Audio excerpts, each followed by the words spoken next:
on se passe ce que moi j'appelle des patates chaudes et les enfants récupèrent ces patates chaudes à régler ou à accomplir pour leurs ancêtres, pour leurs parents également, puisqu'il y a plein de projections qui sont vécues des parents vers leurs enfants. On associe beaucoup le fait d'avoir des enfants à une forme de sacrifice. La dimension sacrificielle est imprégnée, je dirais, cellulairement dans le fait d'avoir des enfants. Et ça va bien plus loin que le fait de sacrifier un petit peu de liberté. Il y a vraiment quelque chose de très fort, notamment pour nous les femmes, qui est associé à ça, autour du sacrifice, comme s'il fallait sacrifier quelque chose quand on allait avoir un enfant. Et ça parle de mémoire très lourde.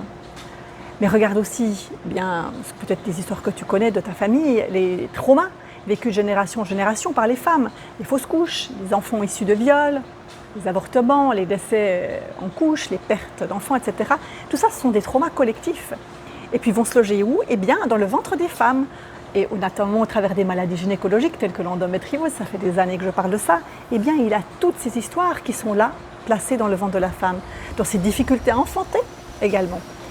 Et puis dans le subconscient des hommes, il y a aussi des histoires comme ça qui s'installent. Ne crois pas que seules les femmes sont concernées, parce que l'infertilité masculine ne parle à nouveau pas non plus que de biologie ou de pollution. Dans une société consciente qui aurait retrouvé accès, je dirais, à sa propre souveraineté, on ne ferait pas des enfants comme ça par loyauté inconsciente pour reproduire les schémas et faire comme nos parents ont fait, les générations précédentes ou comme les autres font.